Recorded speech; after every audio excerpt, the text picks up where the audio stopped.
Imagine being told you don't belong simply because of your age and the color of your skin. That's exactly what happened to 12-year-old Caleb and his 10-year-old sister Naomi Rivers at a busy airport gate. Despite holding legitimate first-class tickets, these two children were publicly humiliated, denied boarding, and isolated, all while hundreds of passengers watched in silence or disbelief. But what happens when the quiet dignity of two siblings meets the unstoppable power of their father?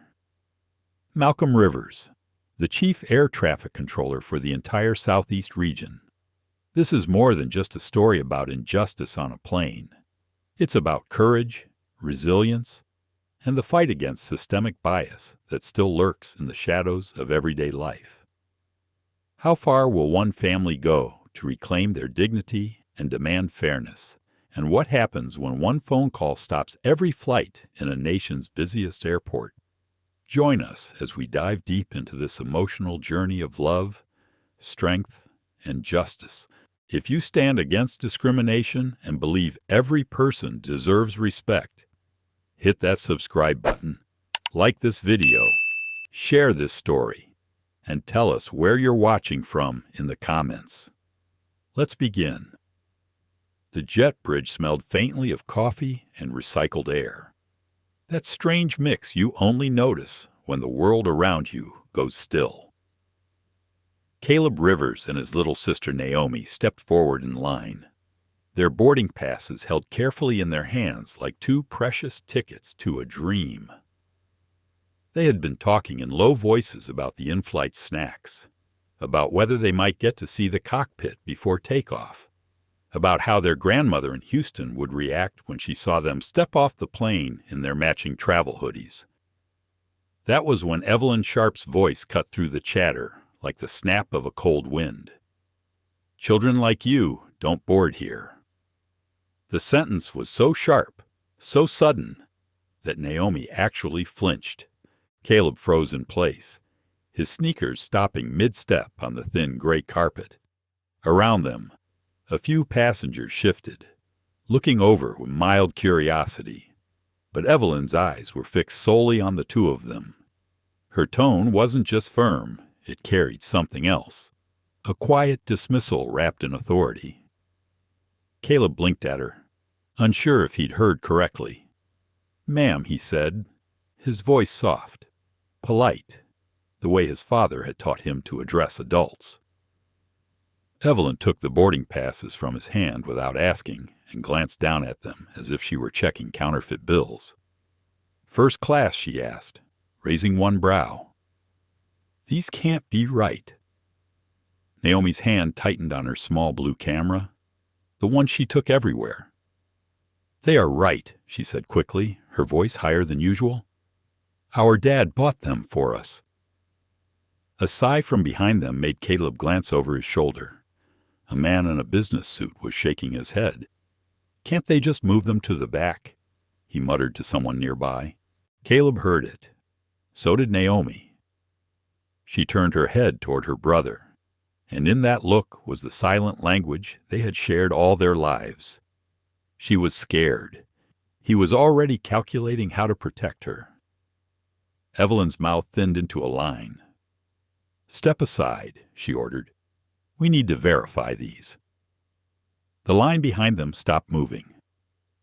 A few people craned their necks to see what was going on. Somewhere down the jet bridge, a flight attendant was greeting passengers with practiced warmth. But here at the gate, the air was thick with a different kind of attention. "We can wait," Caleb said, trying to keep his voice steady. "But could we please call our father? He told us to." Evelyn's hand went up, palm out, cutting him off. "Not until we sort this out." Naomi looked down at her shoes, the laces she'd double-knotted herself that morning. She thought of the pancakes their father had made before they left, how he'd reminded them to stick together, how he'd kissed her forehead and told her she'd be sitting in seat 2B, right next to Caleb in 2A, so she could see out the window.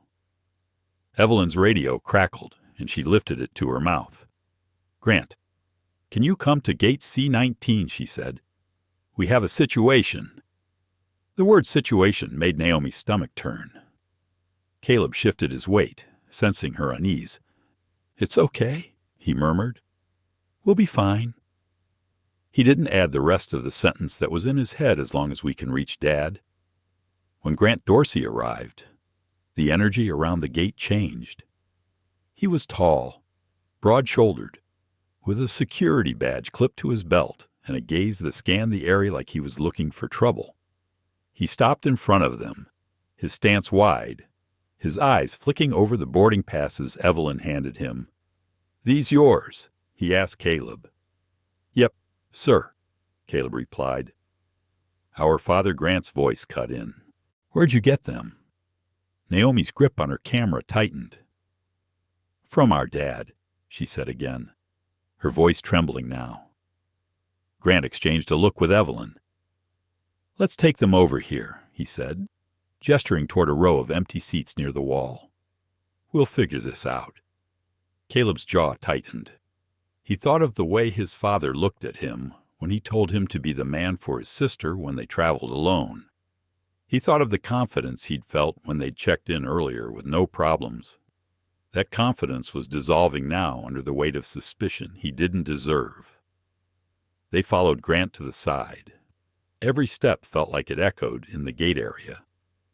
Naomi kept her head down, but she could feel eyes on them, curious eyes, skeptical eyes. She didn't dare lift her camera. As they sat, Evelyn began typing at her computer. "We'll need to check the validity of these tickets," she said aloud, as if announcing it to the entire waiting area. A few murmurs rose from nearby passengers. Someone whispered the word fake. Caleb looked around. He saw a woman in a green sweater watching them closely, phone in hand, her eyes narrowing as if she could see more than others were willing to. He saw a man leaning on his briefcase, his mouth pressed tight, clearly deciding whether to speak or stay silent. Naomi leaned closer to her brother. "Do you think they'll let us call him soon?" she whispered. "They have to," Caleb replied, though he wasn't sure he believed it. "They can't keep us here forever."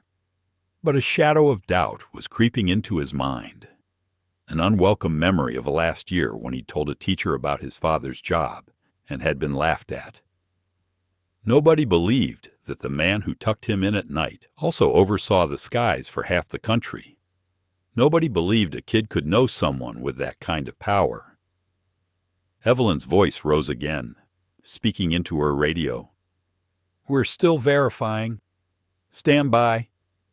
She glanced at Grant. "You think we should get the shift manager?" Grant nodded. "Might as well. If this blows up, I don't want it on us." Naomi's breath caught at the word "blows up." Caleb reached for her hand, lacing his fingers through hers. He kept his voice low. "Remember what Dad said?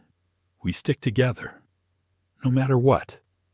She nodded, but inside she was asking herself a question she didn't want to say out loud. What if sticking together isn't enough this time? Around them, the gate area hummed with the strange mix of indifference and interest that only public discomfort can create. Some people stared openly. Others buried their faces in phones. The woman in the green sweater was still watching. Caleb thought he saw her start recording. And somewhere above it all, far removed from this carpeted corner of tension, their father was at his desk, unaware that the very system he commanded was now closing in on his children. 8 hours earlier, the world had felt simple. The morning light had spilled across the Rivers kitchen table, catching in the steam that rose from a plate of pancakes. Malcolm Rivers stood at the stove, spatula in hand, wearing the same navy t-shirt he always wore on travel mornings. Caleb sat at the table, slicing a pancake into precise squares, his mind already rehearsing the steps of boarding a plane. Naomi sat opposite him, swinging her legs as she scribbled notes in the little spiral notebook she kept in her backpack. She was making a list of all the things she wanted to photograph on the trip the airplane's wing against the clouds. Her grandmother's smile. The birthday cake with 85 candles. Their father had a way of making even ordinary mornings feel important. He placed the last pancake on Naomi's plate and set the syrup bottle beside it. "Fuel for the journey," he said with a smile. Then his tone softened, becoming the voice they both knew meant he was serious. "Listen to me. You two. First class or coach, window or aisle. You have the same right to be there as anyone else. Don't let anyone make you feel otherwise." Caleb nodded. Naomi grinned, not yet imagining that those exact words would be tested before the day was over. After breakfast, Malcolm checked their bags one last time. Boarding passes, IDs, snacks, and the small cell phone they shared for emergencies. "Only use it if you need me," he reminded them, resting a hand on each of their shoulders. "And if you do need me, I don't care what I'm doing. I will answer." Naomi hugged him hard before they left. Caleb's hug was quieter, but just as firm. At the airport drop-off, Malcolm stood on the sidewalk watching them go. Two small figures pulling their rolling bags into the tide of travelers. They turned back once to wave, and he lifted a hand in return before disappearing into the stream of taxis. At check-in, everything went smoothly. The agent smiled, printed their bag tags, and even complimented Naomi's camera. They cleared security without a hitch. Caleb felt a small swell of pride. They were doing this. They were traveling on their own, just like grown-ups. When they found their gate, Naomi insisted on taking a picture of the big window view where the aircraft's nose was just visible. She chattered about how much legroom they would have, how she wanted to try sparkling water like she'd seen in movies. Nothing about those moments hinted at what was waiting for them at boarding. Now, sitting off to the side of the gate area under Evelyn Sharp's watchful eye, the morning felt like it belonged to another lifetime. Caleb could see the boarding line moving again without them, passengers scanning their phones, stepping through the jet bridge, disappearing toward the plane that should have been theirs. Naomi's notebook lay closed in her lap, her fingers resting on the cover without moving. She wasn't writing, wasn't taking pictures. She was holding still in that way she sometimes did when she was trying not to cry. Caleb's mind was split in two. One part replayed the moment Evelyn had said those words, the casual cruelty of them. The other part was calculating what to do next. Should he press again to call their father? Should he wait? Every minute they didn't speak to him was a minute the situation could get worse. But he also knew that pushing too hard could make Evelyn dig in deeper. She had that look one he had seen in teachers who never admitted they were wrong, even when the facts said otherwise. Naomi shifted in her seat, glancing toward Evelyn's counter. "Why is she looking at us like that?" she whispered. Caleb followed her gaze. Evelyn was typing, occasionally glancing their way. There was no warmth in her expression, just the tight focus of someone convinced they were right. Hank Dorsey stood nearby, his arms folded, eyes scanning the crowd. It was the stance of someone guarding a door, not welcoming travelers. "I don't know," Caleb said quietly, "but it's not about us. It's about her thinking she can decide who belongs." Naomi tilted her head. "Dad says nobody gets to decide that." "Exactly," Caleb replied. But his voice was low. His father's words were true, but the truth didn't always stop people from acting on their own prejudice. Over by the window, a mother with a toddler on her lap was watching. She met Caleb's eyes for a moment, then looked away. He wondered what she was thinking. Would she speak up if this were her child, or would she stay quiet? Hoping the moment would pass, Naomi took a deep breath and pulled her camera from her bag. "I'm taking a picture," she said. "Of what?" "Of this," she replied simply. She lifted the camera and clicked once, capturing the line of passengers boarding, the gate desk, Evelyn and Hank in their positions of authority. Caleb didn't stop her. He knew the picture wasn't for art. It was evidence.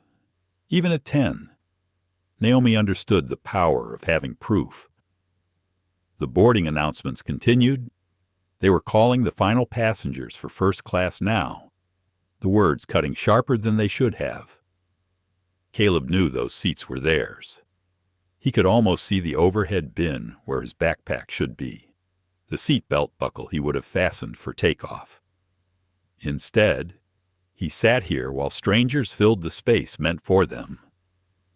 A shadow fell across their seats. It was a man in a gray suit with a badge clipped to his belt. Richard Faulkner. He introduced himself, voice brisk. "I'm the shift manager." Caleb straightened. Maybe this was the person who would fix things. But Richard didn't ask them what happened. He didn't look at their boarding passes or even at them for more than a second. Instead, he turned to Evelyn. "What's the issue?" "Unaccompanied minors with suspicious first-class tickets," Evelyn said without hesitation. "Suspicious." The word lodged in Caleb's chest. "All right," Richard said. "Keep them here until we verify through corporate. No phone calls until we're done." Naomi's shoulders hunched. Caleb felt the heat rise in his face. "Sir." "Our Father." Richard's hand came up, palm out, the same gesture Evelyn had used. "We have protocols. You'll wait." The conversation ended there. Richard walked away, leaving them with the same wall of authority. Caleb exhaled slowly. He could hear his father's voice in his head, telling him to stay calm, to think. He would. But every passing second made it harder.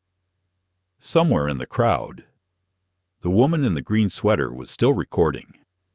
Grant Hank Dorsey did not so much arrive as occupy space.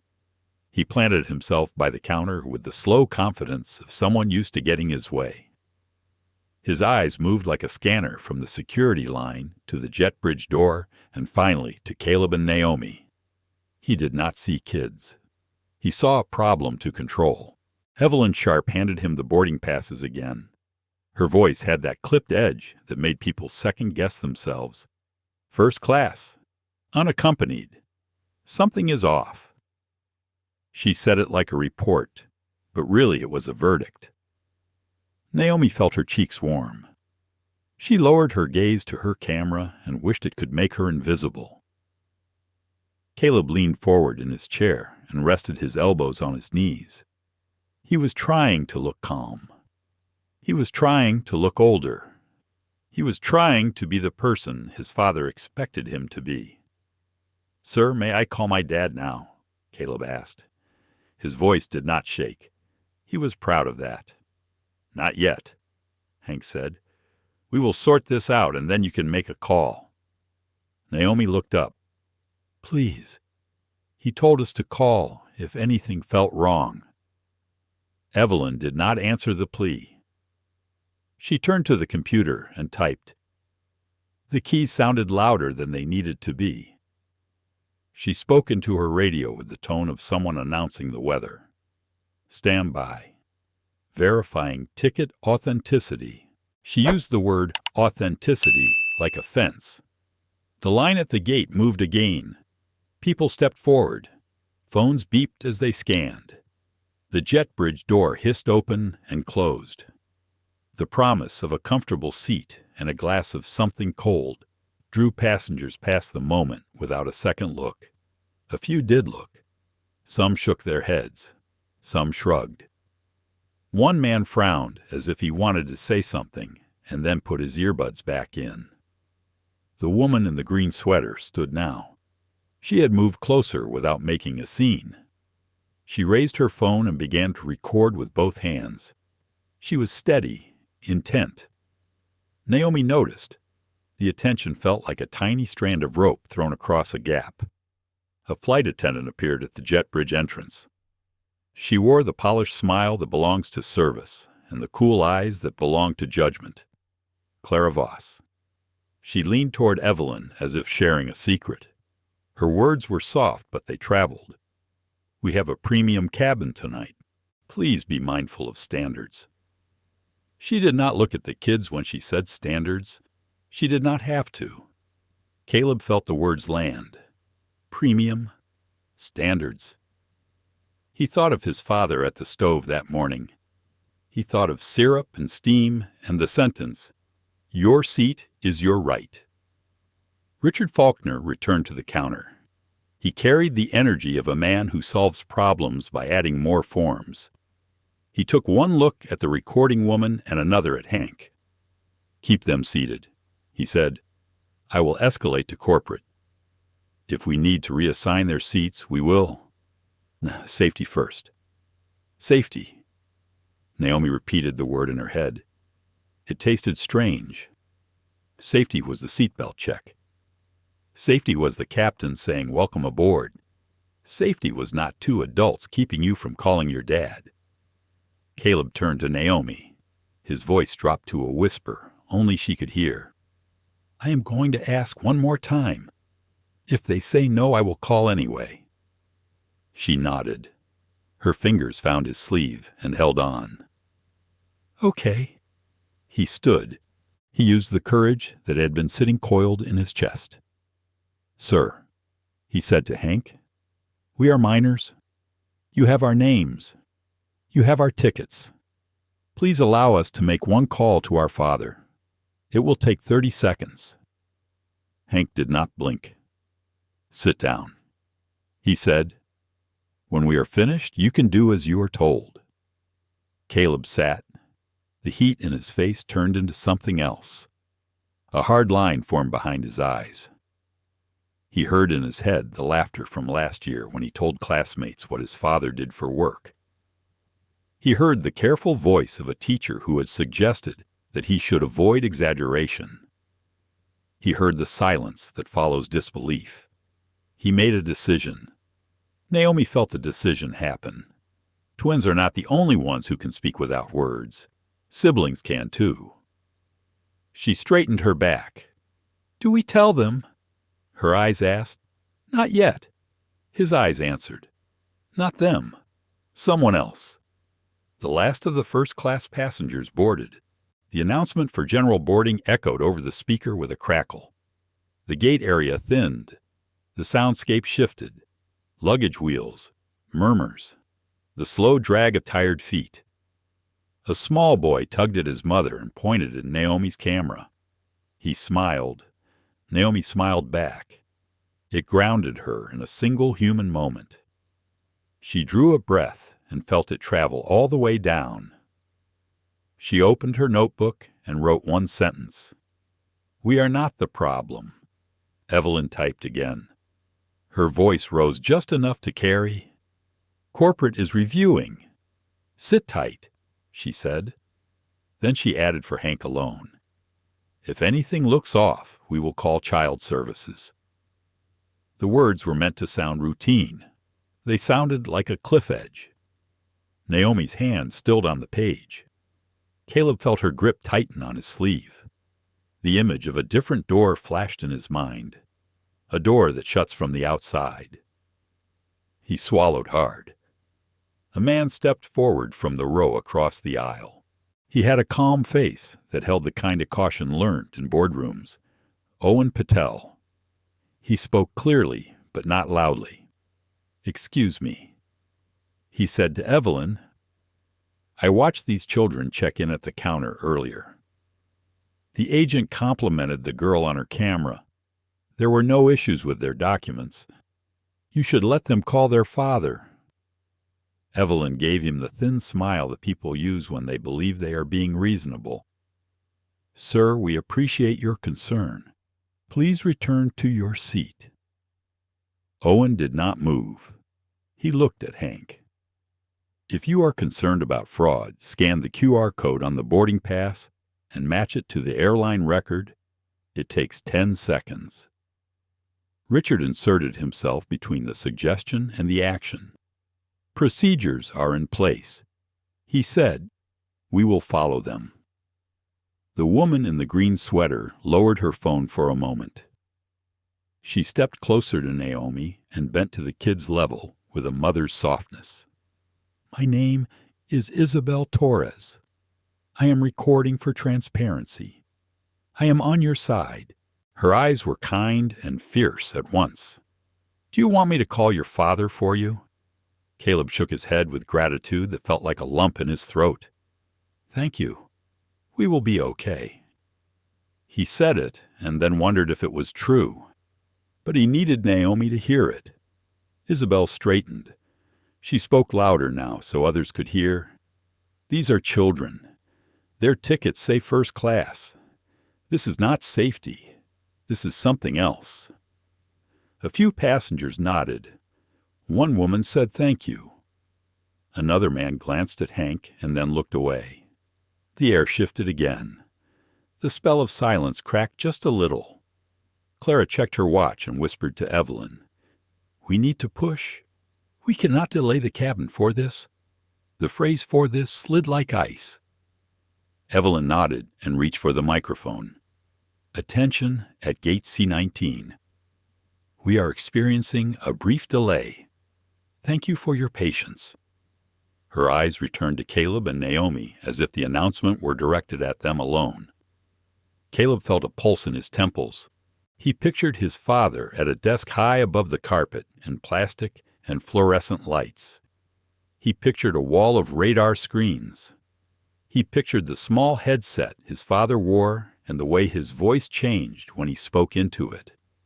Calm, precise, final. He slid his hand into his backpack and closed his fingers around the small phone. He did not take it out yet. He looked at Naomi. She nodded once. The tiniest movement. A green light. Owen spoke again. "Manager, may I ask a simple question? Did you confirm who paid for the tickets?" Richard hesitated. He shifted his weight as if the floor had tilted a degree. "We are waiting on confirmation." "Then check the record," Owen said. "If the purchaser is a parent and the cards match the names on file, you have no grounds to detain them. You are creating a problem that does not exist." Hank stepped forward half a pace. His presence filled the space. "Sir," he said to Owen, "this is a security matter. Please return to your seat." Isabel lifted her phone higher. Her voice was steady. "What is the security threat? 2 children with valid boarding passes?" No answer came. Not a real one. Caleb felt the moment ripen. There are moments in life when you can either stay small or step forward. He stood again.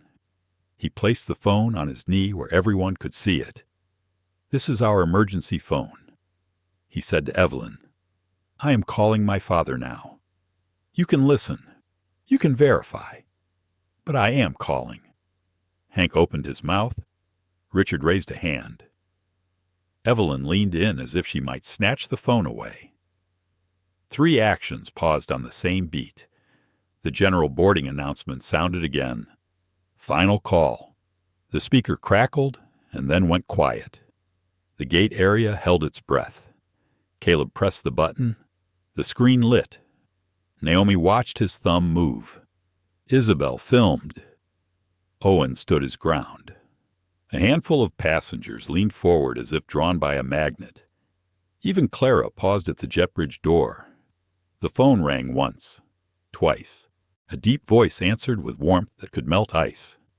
"Hey, buddy, are you at the gate?" Naomi's eyes filled. Caleb let the sound steady him. "Yes, Dad," he said. "We need you." The room did not yet know what those words would mean. It would learn. The moment their father's voice faded from the speaker, Evelyn's hand shot out. She didn't grab the phone, but she hovered close enough that Caleb could feel her presence like static on his skin. He locked the device and slid it back into his backpack. She gave him a look that said this wasn't over. "Come with me," Hank ordered. His voice was lower now, but it carried the same weight. Naomi's small sneakers squeaked against the polished floor as they followed him past the boarding lane. The path they took wasn't toward the plane, but deeper into the terminal, to a section off to the side lined with plastic chairs and an aging vending machine that hummed too loudly. It was close enough for everyone at the gate to see them, but far enough to make it clear they weren't part of the boarding process anymore. Caleb felt heat in the back of his neck. This was a public removal, not a private check, the kind you couldn't explain away later. Naomi sat on the edge of one of the chairs, her knees together, her camera resting in her lap like a fragile bird. She glanced back at the crowd. People were still watching, some openly, some pretending not to. A man with silver hair shook his head slowly. A young woman in a denim jacket bit her lip. The woman in the green sweater, Isabel, was still filming, her gaze never leaving them. Clara Voss appeared for a moment at the edge of the jet bridge. She didn't speak to them, didn't offer so much as a smile. Instead, she looked past them to Evelyn and murmured something Caleb couldn't hear. He caught only the tilt of Evelyn's chin in response, the unspoken agreement that this was the right course. A flight to Dallas began boarding 2 gates down, the announcements bleeding into their space. The sound made Caleb think of all the other planes leaving without them. He could picture the empty first-class seats they should have been filling, the small pillow Naomi would have claimed, the view of clouds she had been so excited for. Naomi shifted closer to him. "Why are they doing this?" she whispered. Her voice was so soft that he had to lean in to hear her. "Because they think they can," Caleb replied. It was the only answer he had. From where they sat, they could see Evelyn return to her counter and begin speaking into the phone. She turned slightly away, but her voice carried, "Yes. We have them seated apart from the boarding area. Still verifying. I'll let you know if we need to escalate to child services." The phrase child services landed heavy. Naomi's fingers curled into the sleeve of Caleb's hoodie. He put his arm around her, not caring who saw. The minutes dragged. Each one felt like a door closing. Caleb kept looking at the clock above the gate, watching the numbers change, calculating how long they had before the plane would have to leave without them. He also kept scanning the crowd for allies. Owen was still there, standing now, speaking quietly to another man in line. Isabel moved closer, angling her phone to catch both the gate agents and the kids in the same frame. Across the aisle, a mother with 2 children of her own leaned forward. Her little boy stared openly at Caleb and Naomi, then tugged at his mother's sleeve. The mother hesitated, then stood and approached Hank. Caleb couldn't hear their words, but Hank's head shook once, firmly. The woman's shoulders slumped, and she retreated to her seat. Naomi's eyes followed her. Why didn't she help? "She tried," Caleb said. "It's hard to stand up to people in uniforms." Naomi thought about that for a moment, then reached into her backpack and pulled out her notebook. She began to write. Caleb didn't ask what. He just let the scratching of her pen be the only sound between them. Richard Faulkner came back to check on the situation, his expression the same as it had been before: impersonal, transactional. "Still waiting on confirmation from corporate," he said to Hank and Evelyn. "If it doesn't clear in the next 10, we'll have to reassign their seats." "They're not boarding today," Evelyn said flatly, as if the decision had already been made. Naomi's pen froze mid-sentence. Caleb straightened in his chair. "You can't decide that without talking to our dad," he said. His voice was steady, but inside he felt the tremor of risk. Richard's eyes flicked to him, then away. "Son, we have a process."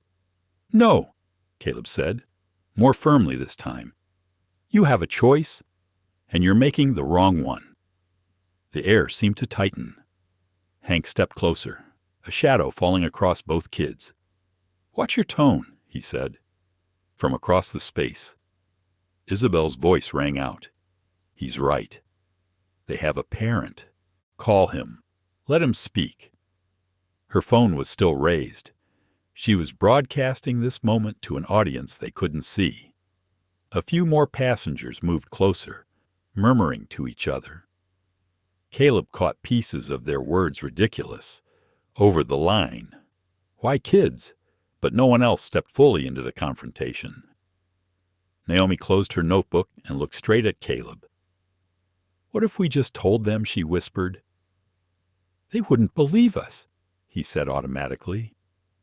Then, after a pause, "Not yet." From the counter, Evelyn called out, "Final boarding for Flight 272 to Houston." The words were like a gavel hitting wood. The boarding lane was empty now. All that was left was them, the gate agents, and the eyes of strangers. Richard spoke quietly to Hank, who nodded and moved toward the children. "All right," he said. "We're moving you to a different area until this is resolved." Where Caleb asked.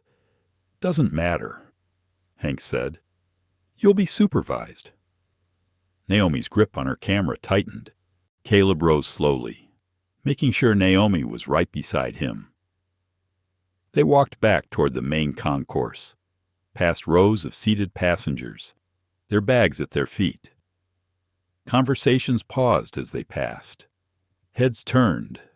Caleb could feel the weight of being watched, the silent commentary written in other people's eyes. It was not a long walk, but it felt endless. Naomi kept her head down, her hair falling like a curtain. Caleb kept his gaze forward, focusing on the rhythm of their steps, the solid presence of her hand in his. The space they were led to was nothing more than an alcove with 3 chairs and a low table stacked with old magazines. The air was cooler here, away from the press of the boarding area, but it was also lonelier. Hank gestured for them to sit. "I'll be right outside," he said. "Don't try to leave."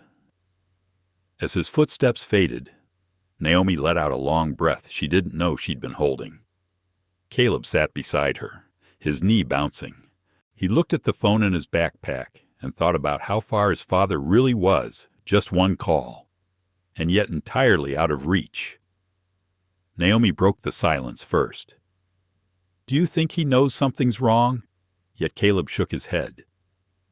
"Not unless Isabel or that other guy told someone. We need to tell him ourselves." They sat there for another stretch of minutes, the hum of the vending machine filling the space. Then, from somewhere back near the gate, a voice rose Isabel's again. This time it was sharper, urgent. "You're making a mistake," she called. Caleb's heart thumped. Maybe, just maybe. The tide was starting to turn. The murmur from the gate area carried all the way to the alcove where Caleb and Naomi sat. It was a mixture of boarding calls for other flights, rolling suitcases, and that underlying note of tension that comes when a crowd has witnessed something unfair. Every so often, Caleb thought he heard Isabel's voice rise above the rest, a clear thread cutting through the background noise. Naomi leaned her head against his shoulder. "Why won't they just call him?" she asked. "Because if they do, they'll have to admit they were wrong," Caleb said. He didn't raise his voice. The truth didn't need to be loud. The vending machine hummed behind them, its fluorescent light casting a faint glow on the floor. The chairs they sat on were hard, the kind that seemed designed to make you uncomfortable. Caleb noticed a scuff on the tile near his sneaker and stared at it for a moment, letting his eyes rest on something that wasn't a face filled with suspicion. The quiet was broken when Hank appeared again. He leaned on the door frame with a posture that made it clear he was in no rush. "Still waiting," he said, as if that explained everything. Naomi sat up. "Waiting for what? You have our names. You have our tickets. You can call our dad right now." Hank's gaze didn't shift. "We'll call if we need to." He turned to leave, but Caleb spoke before he could. "You do need to," Caleb said. His voice was steady, but inside he could feel the edge of impatience sharpening. Hank paused, then looked over his shoulder. "Careful. Son, that tone isn't helping you." Caleb bit back the words he wanted to say. He could feel Naomi's hand on his arm, a silent reminder to hold the line, but not push it too far, not yet. Hank walked away, his heavy steps fading into the noise of the terminal. Naomi let out a breath. "I hate how he talks to us." "I know," Caleb said, "but that's why we have to be smart." The minutes passed slowly. Naomi flipped open her notebook again and wrote something down.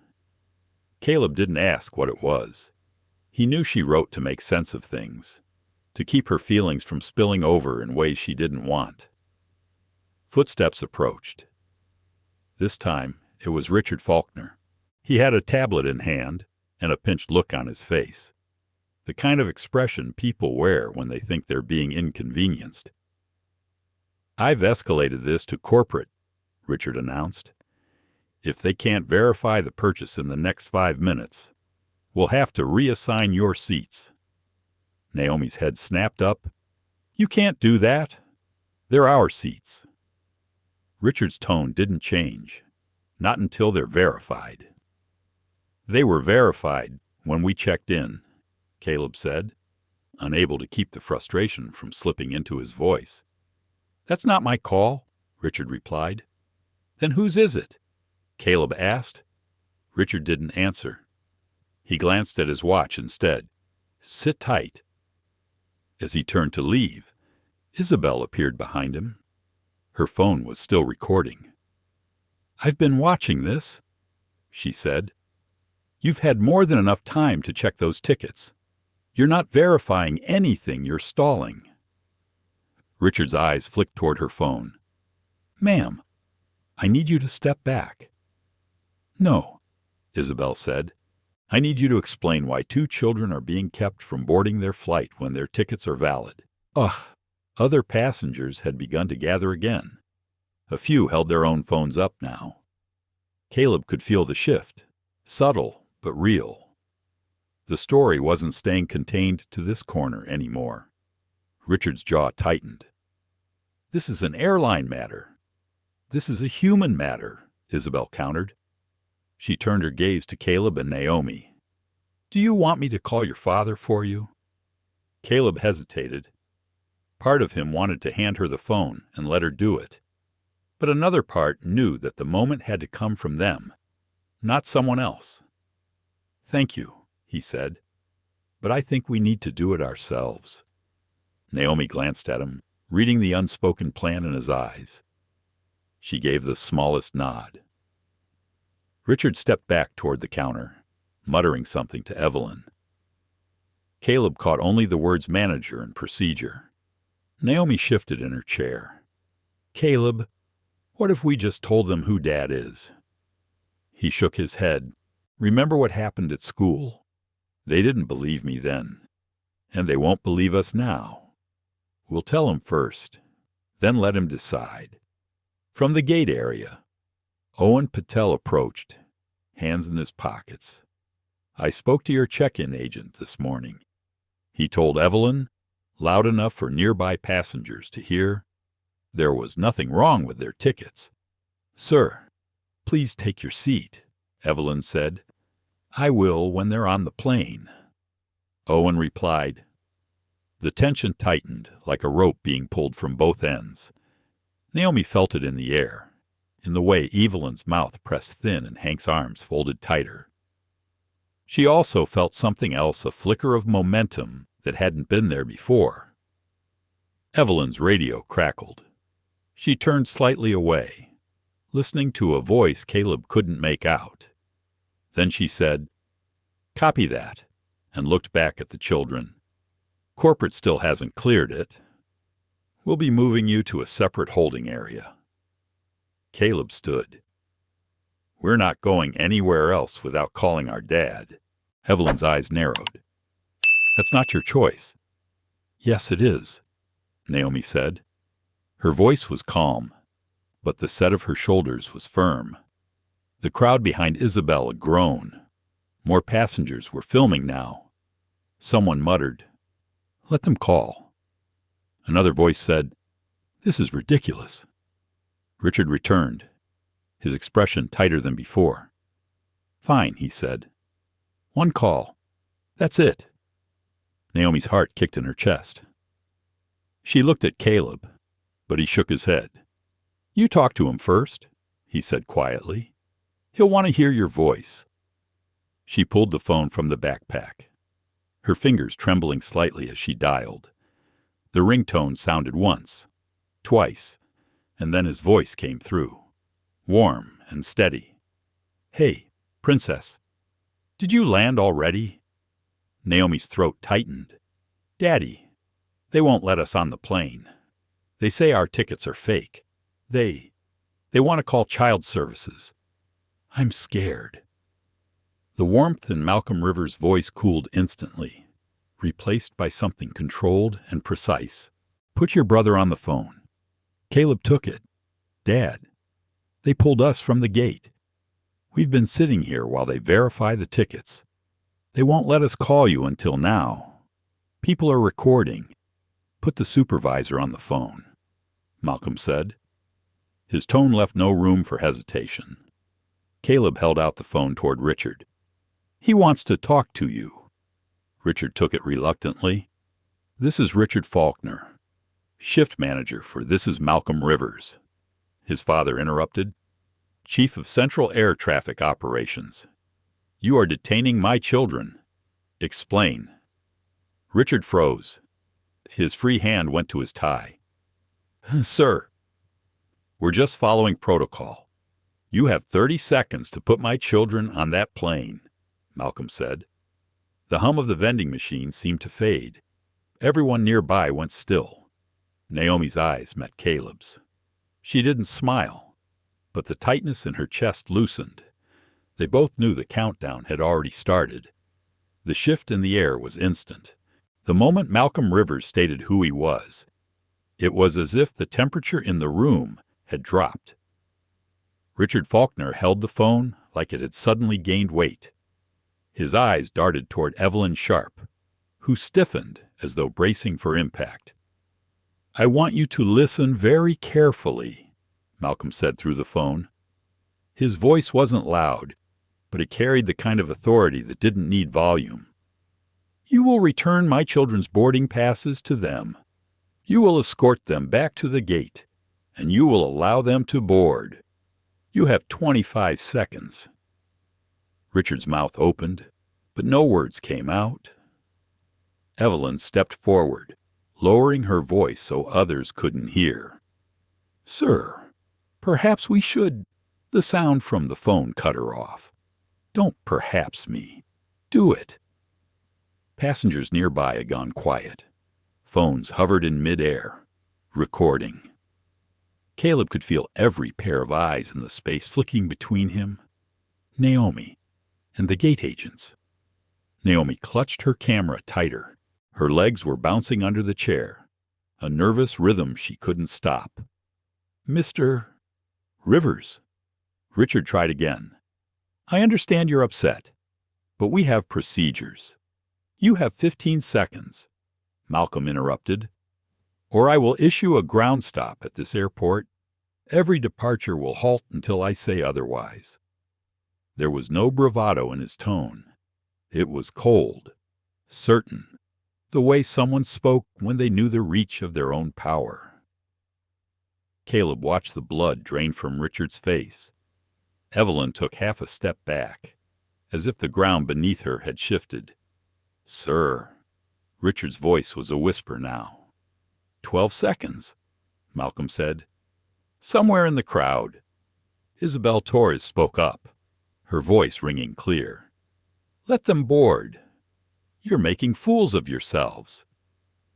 She tilted her phone to make sure Malcolm's words were caught on camera.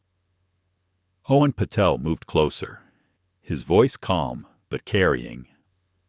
"I've been in corporate negotiations for 20 years, he said to Richard.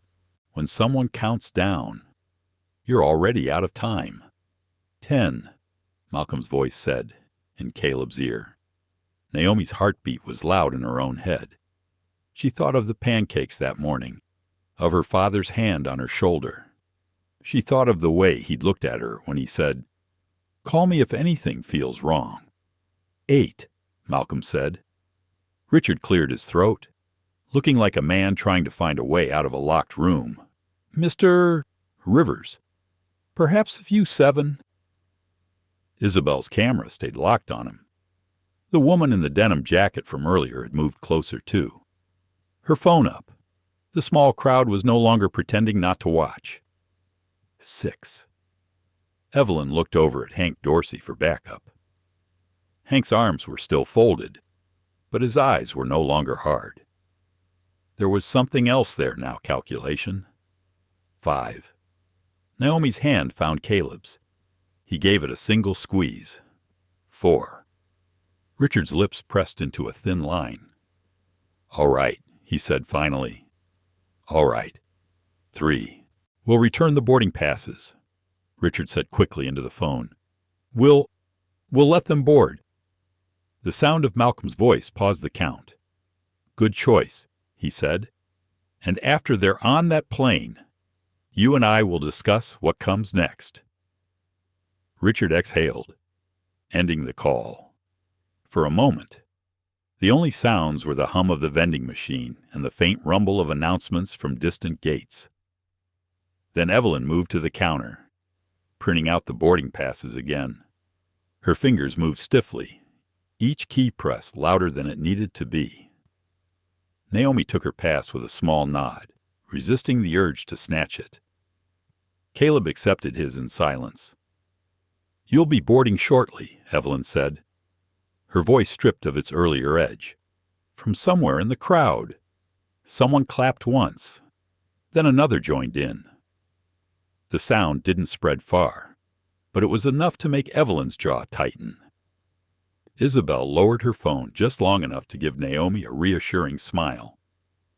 "Almost there," she said softly. Hank shifted his stance, stepping back from the doorway. "Gate's yours," he said to Richard, though his tone suggested he was glad to be handing it over. Caleb stood, motioning for Naomi to do the same. They both straightened their backpacks. Naomi slid her camera strap securely over her shoulder. She wanted her hands free when they walked. As they moved toward the gate, the path seemed longer than before. People parted to make room, some giving small nods, others murmuring under their breath. Caleb could feel the weight of what had just happened settling into the air, like the moment after a thunderclap. At the counter, Clara Voss stood waiting. Her professional smile was in place, but there was something guarded in her eyes. "Welcome aboard," she said. It didn't sound like a welcome. Naomi stepped past her without slowing, keeping her eyes fixed on the jet bridge ahead. Caleb followed, the printed pass warm in his hand. They didn't get far before Richard's voice called after them. "Wait." Caleb turned. "You'll need to wait for final clearance," Richard said. "Just a moment." Naomi's shoulders slumped. "But Dad said I know what your father said," Richard replied quickly. "We're just confirming the crew is ready for you." From behind him, Isabel's voice came again. More stalling. She called out. Richard didn't respond. He turned back toward the counter, speaking quietly with Clara and Evelyn. Caleb caught only fragments policy. Timing. Make sure. Naomi exhaled sharply. "They're still trying." "Yeah," Caleb said. "But now they know who they're trying against." She looked at him for a moment, then let out a small laugh she couldn't quite help. The jet bridge door opened wider. The crew signaled them forward. As they stepped through, the cool air from the aircraft washed over them. Naomi's hand brushed the wall beside the door, a small gesture to mark the moment. They weren't in their seats yet, but the hardest part of the fight felt like it had shifted. Behind them, the quiet in the gate area broke into low conversations. The story was already moving, passed from mouth to mouth, phone to phone. Somewhere in that mix, Caleb knew. His father's name was being repeated, and with it, the reminder that not every passenger is powerless. The narrow tunnel smelled faintly of metal and recycled air. Naomi walked just ahead of Caleb, her camera bumping softly against her hip with each step. The jet bridge felt like a passage between two worlds, the tension of the terminal fading into the promise of the flight ahead.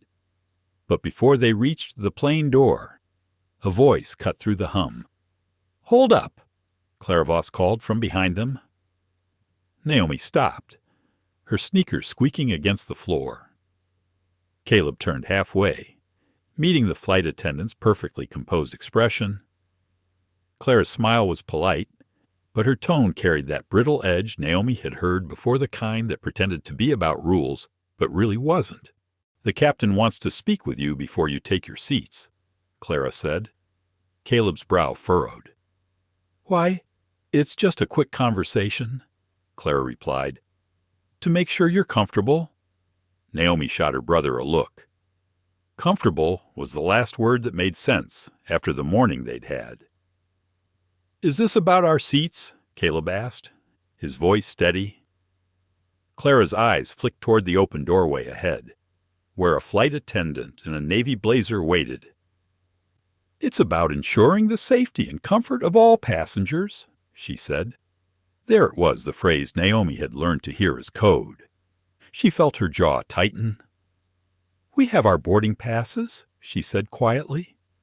"Our dad said we can board." Clara hesitated. For a moment, her professional veneer cracked. Then she stepped aside and gestured toward the waiting attendant.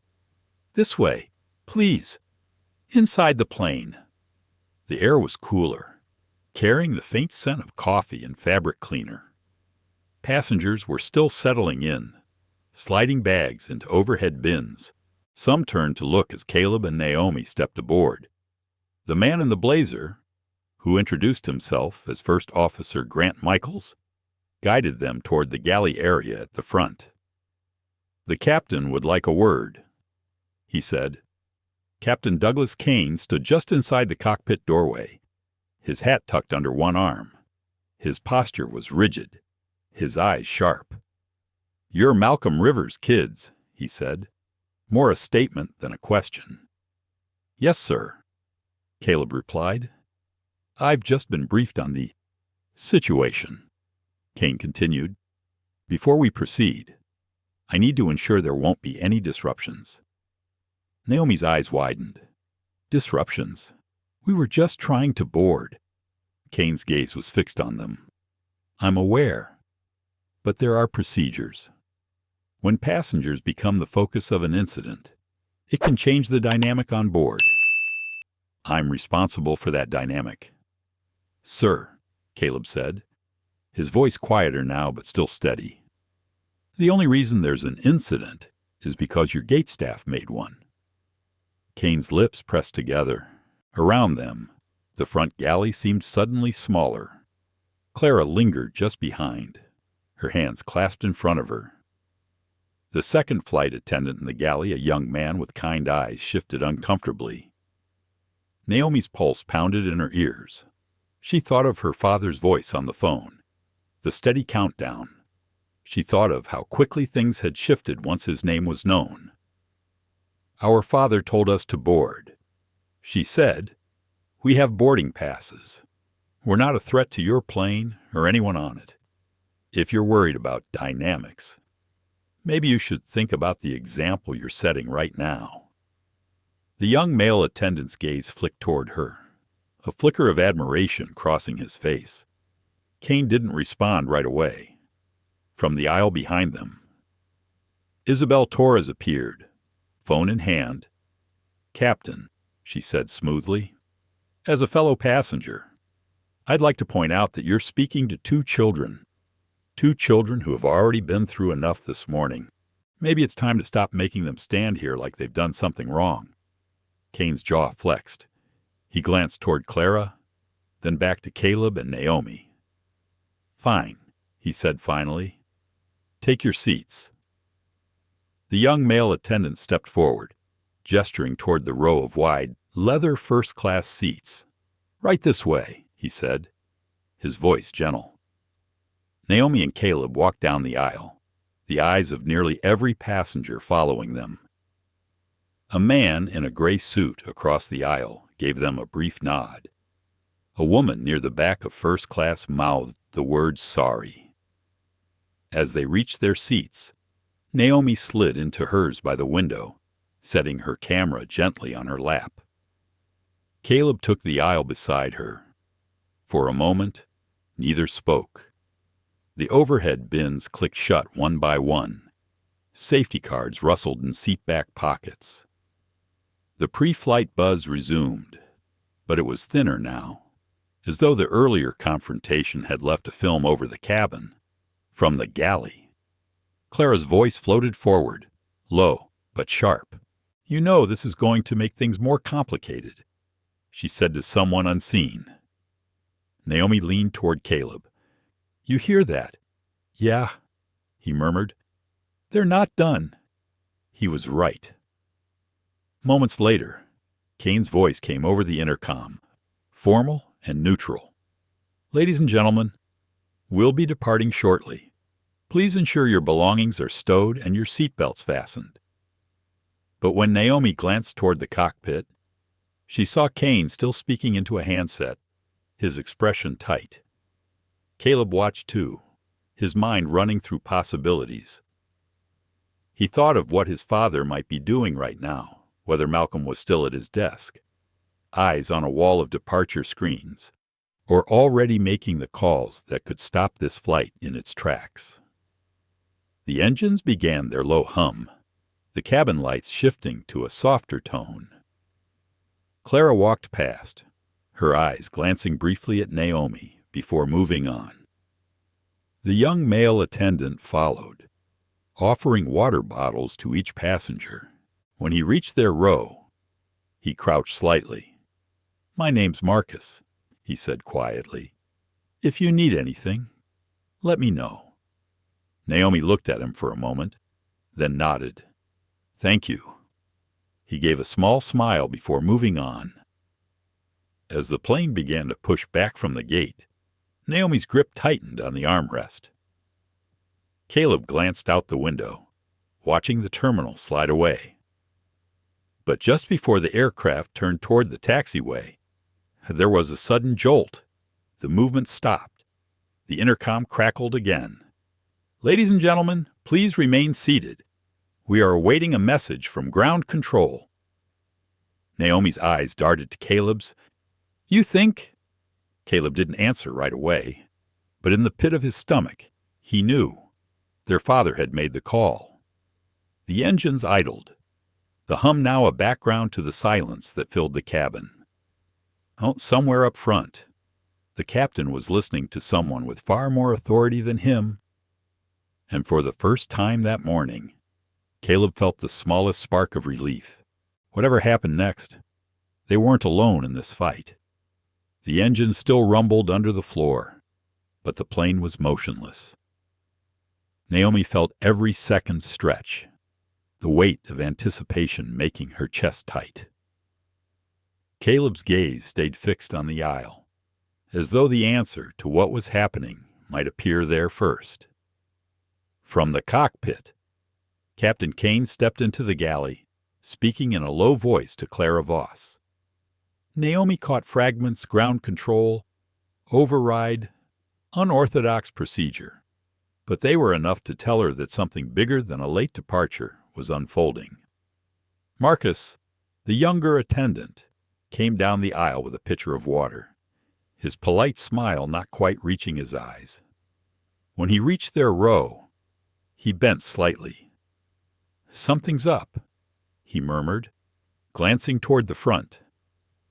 "They just got a priority call patched straight through to the cockpit. That doesn't happen unless it's from someone way up the chain." Naomi exchanged a quick look with Caleb. They didn't need to guess who. 5 rows ahead, Isabel Torres had her phone poised like a reporter waiting for the moment a story broke. Owen Patel leaned over from across the aisle to whisper something to her. They both watched the front of the cabin like hawks. A chime echoed through the plane. Kane's voice returned, crisp but laced with tension. "Ladies and gentlemen, we've been advised to pause our taxi. I appreciate your patience while we confirm some operational details." He didn't elaborate. He didn't say that the operational details were, in fact, their father. Inside the airport's operations tower, Malcolm Rivers sat at his desk, a half-drained coffee cooling beside him. His voice, calm but carrying authority, filled the private line to the airline's dispatch. "Flight 329 is not to leave the gate until I have full assurance regarding the treatment of passengers Caleb and Naomi Rivers. This is not negotiable. Mark it priority red." On the tarmac, the tug operator received an immediate hold order. The ground crew froze in place, their radios buzzing with the unusual command, "Back in first class." Clara Voss's perfect composure had begun to crack. Her voice was tight as she leaned toward Kane. "If we keep them here any longer, passengers are going to start asking questions. This is already drawing too much attention."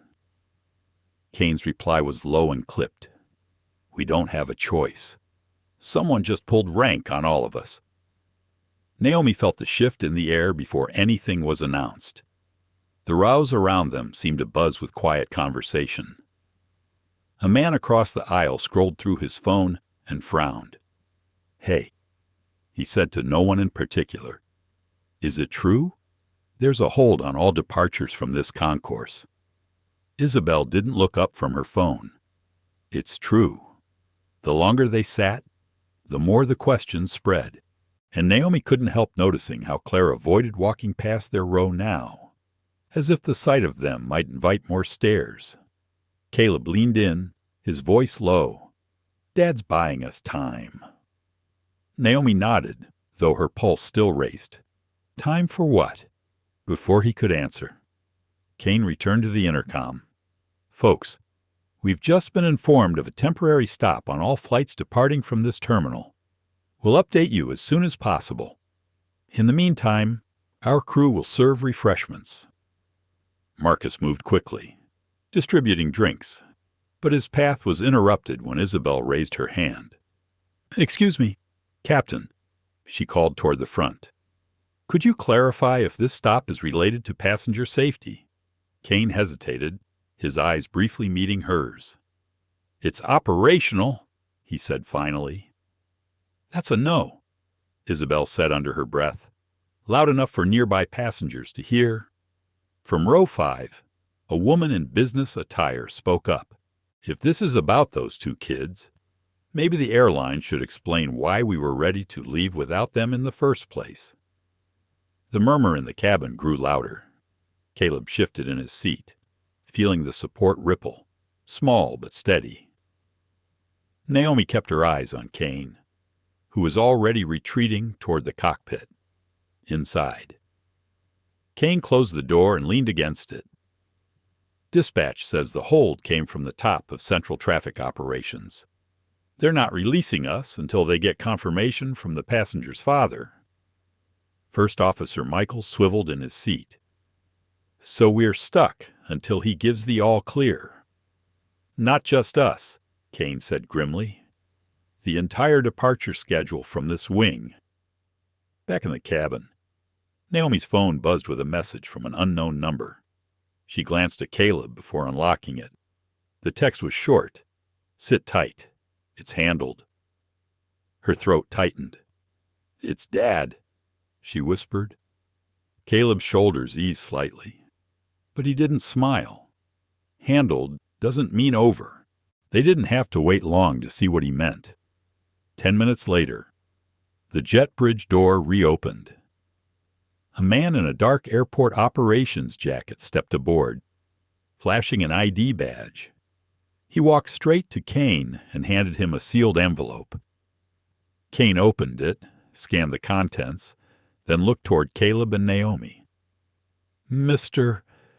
Rivers has requested an in-person confirmation before this flight departs," he announced.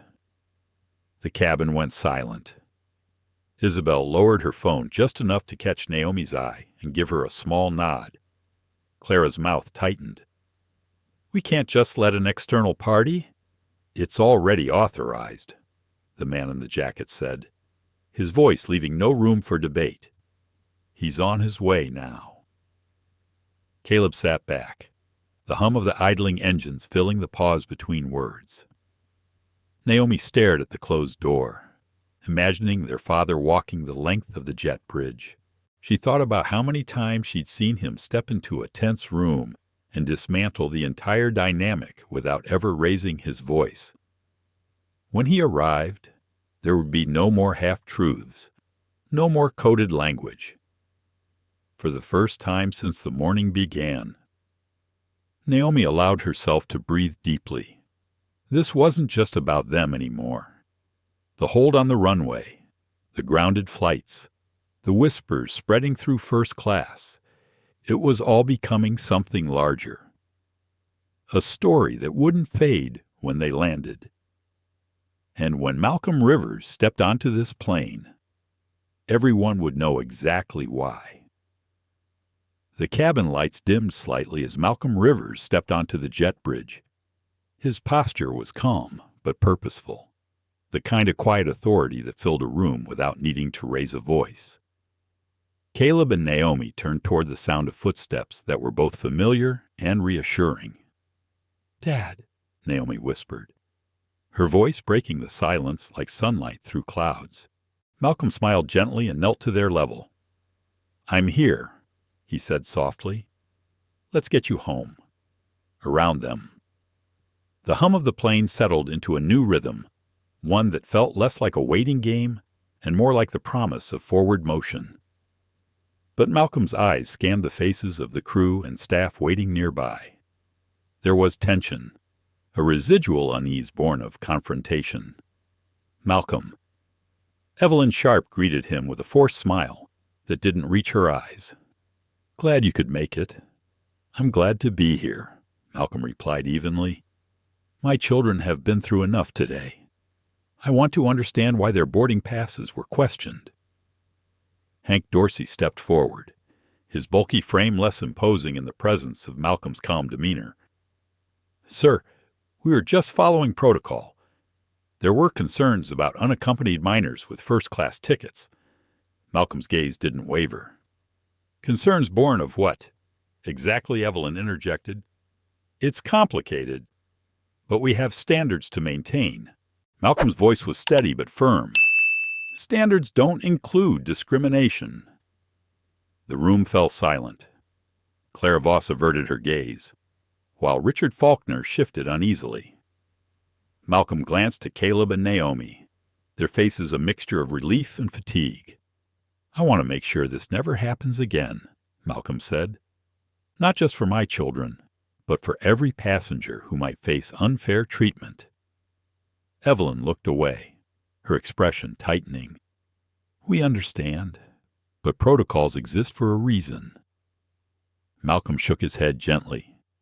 "Protocols exist to protect passengers, not to judge them based on appearance or age." Naomi found her voice. "We just wanted to fly like everyone else." Caleb nodded. "We had our tickets. We followed all the rules." Malcolm placed a hand on each of their shoulders. "And you will continue to do so, without fear or hesitation." The tension in the room began to shift, softened by the honesty and quiet strength in their words. Captain Douglas Kane approached, Mr. Rivers, with your permission, I'd like to assure you that your children will be treated with the utmost care on this flight. Malcolm inclined his head. Thank you, Captain. Clara stepped forward, her voice quieter now. I apologize for any distress caused.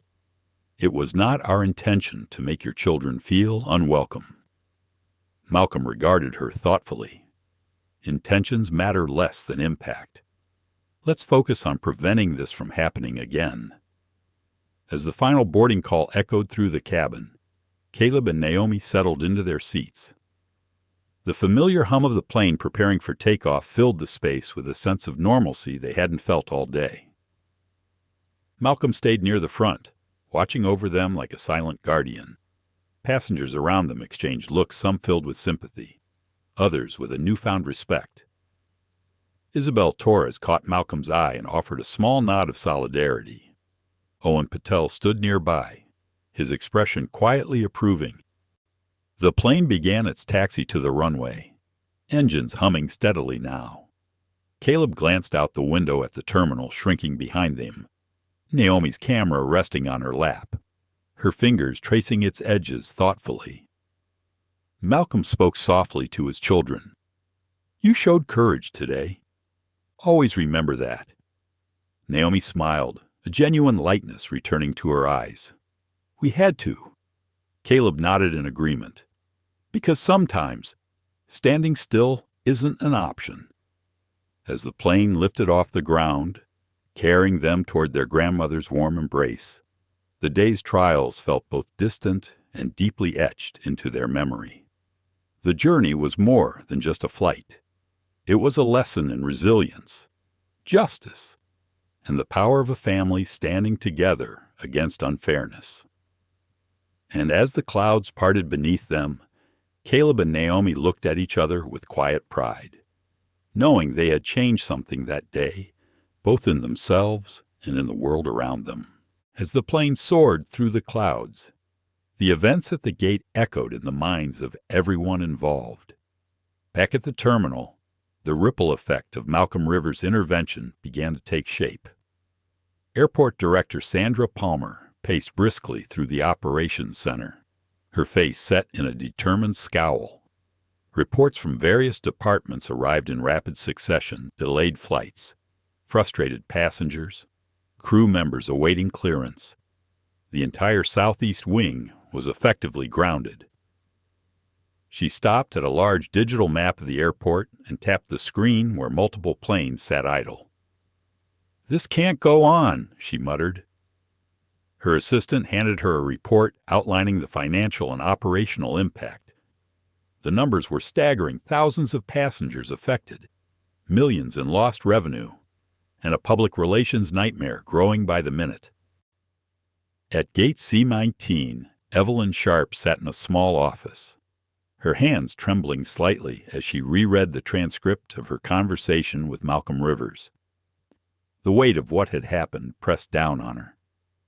15 years of service suddenly felt fragile under the spotlight of public scrutiny. Hank Dorsey leaned back in his chair, staring blankly at the ceiling. The suspension notice had arrived moments ago, confirming the investigation into his conduct.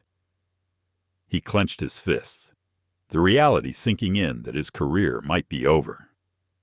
Meanwhile, Caleb and Naomi sat beside their grandmother in a sunlit Houston apartment. The comfort of familiar surroundings did little to erase the memories of the airport ordeal. Grandma Maeve held Naomi's hand tightly. You showed strength today, she said softly. Strength that comes from knowing your worth. Malcolm Rivers sat nearby, his gaze steady. This is bigger than us now, he told his children. It's about changing a system that too often judges by color, not character. Isabel Torres and Owen Patel continued sharing their footage and testimonies with local news outlets. Their voices joined a growing chorus calling for accountability and reform. Across social media, hashtags like Twa Rivers Family Stand and Tho Fair Skies began trending. The story resonated deeply, sparking conversations about racial bias in travel and the power dynamics at airports nationwide.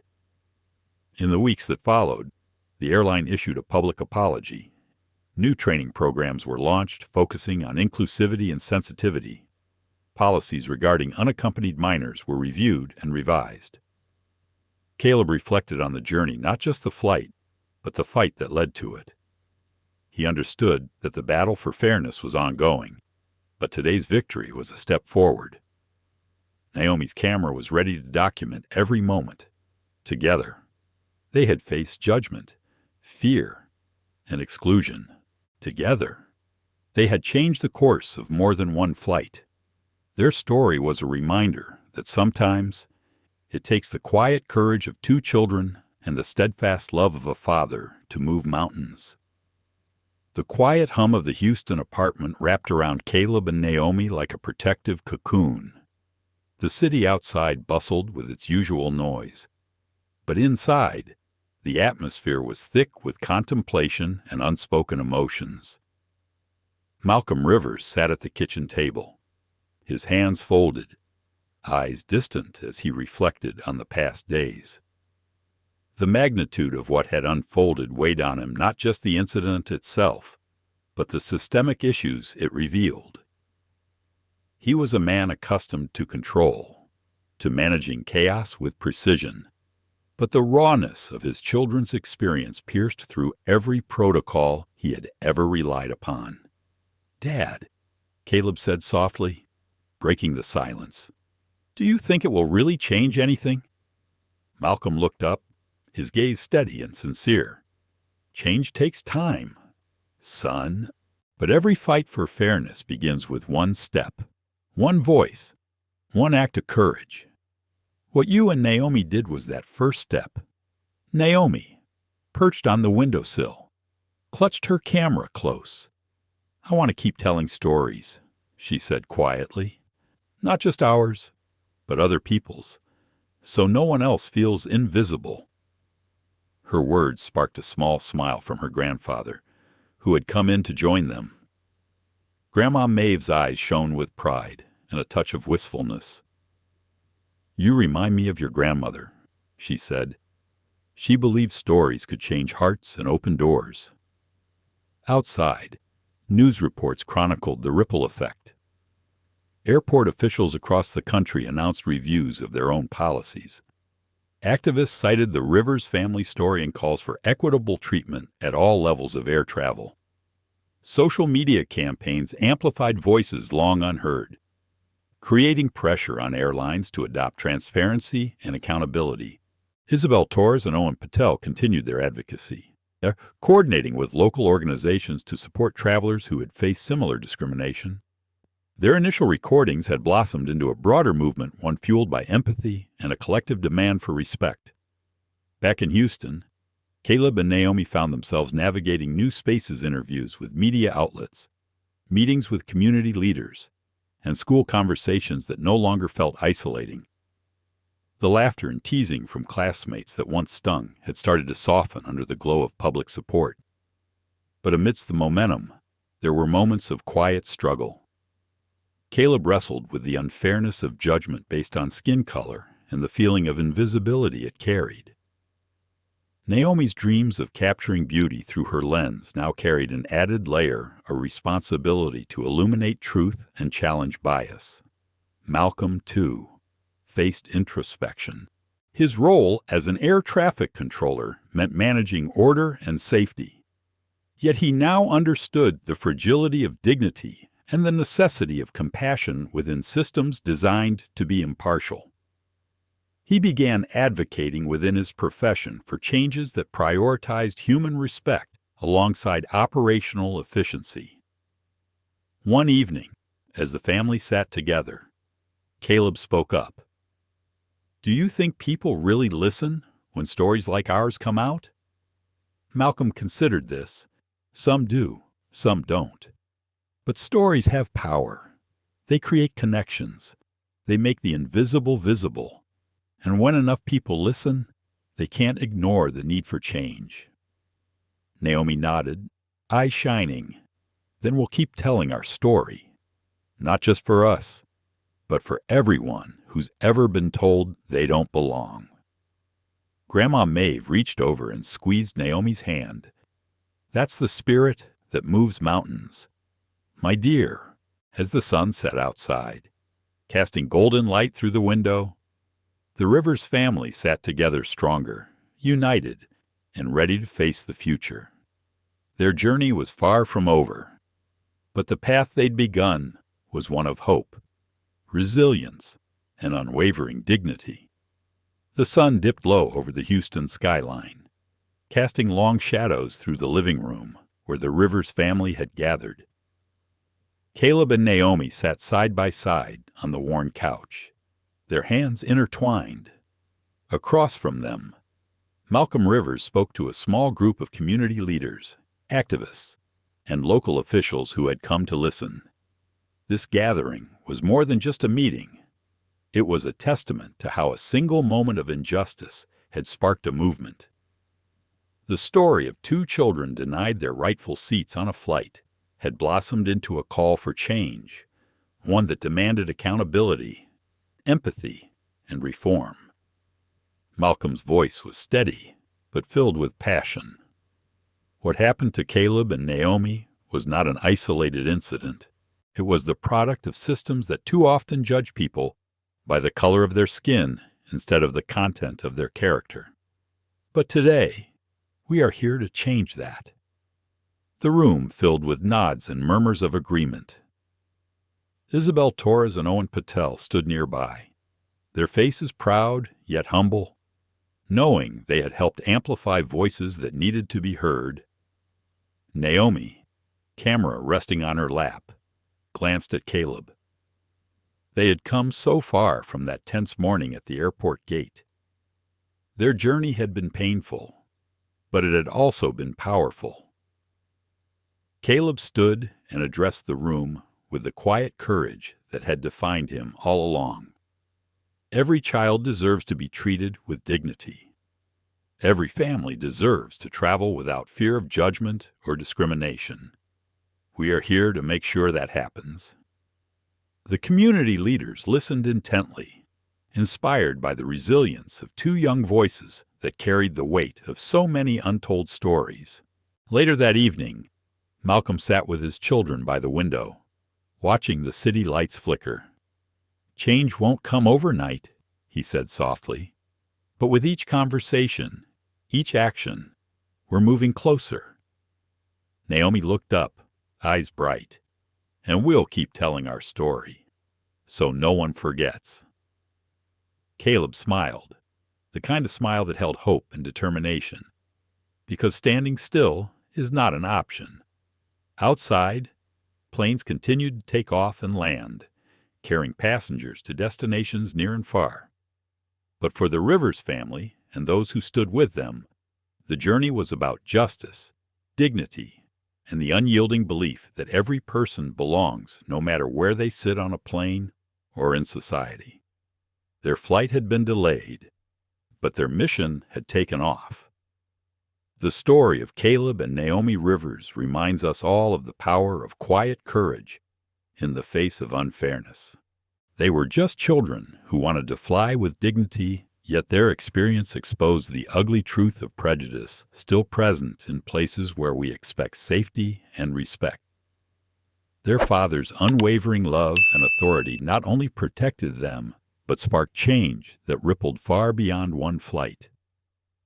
This isn't just their story, it's a call to action for all of us to stand up against discrimination whenever and wherever it appears, to recognize that everyone deserves to be seen, heard, and treated with kindness, regardless of their background. If this story moved you, if it made you pause and reflect, please like this video, share it widely to raise awareness, and subscribe to our channel for more powerful stories of justice and hope. Together, we can keep the conversation alive and build a world where no one is told they don't belong. Thank you for watching, and we look forward to sharing the next story with you soon.